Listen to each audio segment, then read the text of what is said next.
Okay, let's dive into digital health. It's an industry that's absolutely buzzing right now. We're seeing billions of dollars flooding in, but at the same time, some of its brightest stars are just burning out. So today, we're going to figure out how a company with a genuinely life-saving product could go bankrupt, and what that tells us about the real future of medicine. First, you gotta follow the money. And wow, is there a lot of it.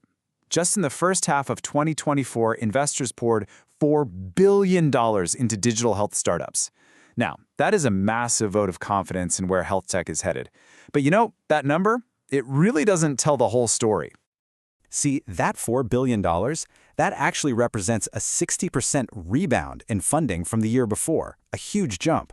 So after a bit of a slump, the market just came roaring back. On the surface, it looks like everything's booming, right? But if you look just a little closer, something is definitely not right.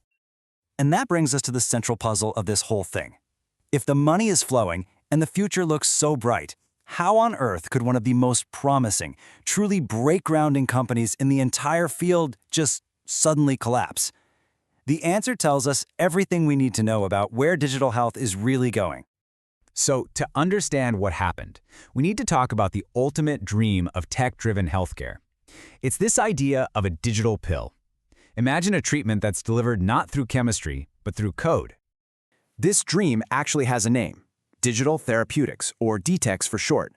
Now, the crucial thing to get here is that these are not just wellness apps. No way. These are clinically validated, evidence-based treatments that are delivered through software on your phone. You have to think of them as a totally new class of medicine. The potential here is just enormous. I mean, the very first digital therapeutic to get cleared by the FDA was an app called Reset. It was built to treat substance use disorder, a devastating public health crisis that's responsible for over 100,000 deaths a year in the US alone. This wasn't just some neat app. This was supposed to be a lifeline. And then the shockwave. In 2023, Pear, the company that created Reset, the company that basically pioneered this entire field, filed for bankruptcy. They had a life-saving, FDA-cleared product, and they just ran out of money. How is that even possible? Well, the answer isn't in the technology. It's in the business model. It turns out having a revolutionary product just isn't enough. You have to have a smart way to actually get it to people. And that's exactly where Pear made a critical and ultimately fatal mistake.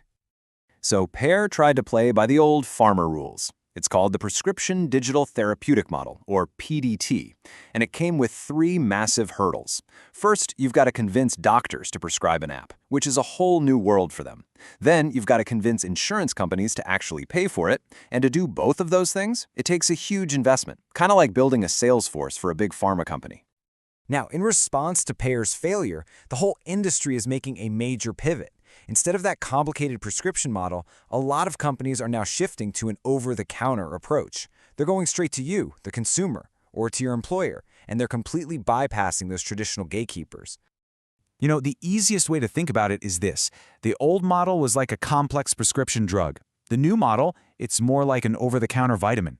It's way easier to access, it's easier to pay for, and it puts the power directly in your hands. This shift, moving away from relying on the old systems, it's become a key survival tactic. And that whole idea of not going it alone, well, that connects to the single biggest trend that's shaping the future of digital health right now, collaboration. Just listen to what Vijay Kedar, the CEO of Tomorrow Health, has to say about it. He puts it perfectly. Partnerships are not a potential strategy, they're an essential strategy. In the incredibly complex world of healthcare, trying to do everything yourself is basically a recipe for failure. You have to team up. And this isn't just some theory, it is happening all over the place right now. For example, you've got Parachute Health working with Athena Health to make ordering medical equipment a simple 3-minute process. You've got Northwell Health partnering with Aegis Ventures to launch brand new tech companies. And Referwell is integrating with ZocDoc to help patients find the right specialist faster. Each one of these partnerships solves a problem that no single company could ever solve on its own. So it all boils down to what Referwell CEO Vitas Kasilias says. The combination of you plus me is better than either of us separately. The era of the lone wolf innovator in health tech, it's over. The future belongs to the collaborators. Okay, so with this new mindset of being flexible and working together, what does the road ahead really look like for 2025? Well, the data from industry insiders paints a very, very clear picture. First thing, expect consolidation. a lot of it. A whopping 71% of leaders expect the mergers and acquisitions market to be active or very active. Companies are going to be joining forces, buying each other up, all to build stronger, more integrated platforms. It's all about getting bigger and better through partnership. And what about AI? If you think the hype is dying down, think again. When the industry was asked when AI funding might cool off, 2/3 of them said it's just getting started. The AI revolution in healthcare, folks, is only beginning.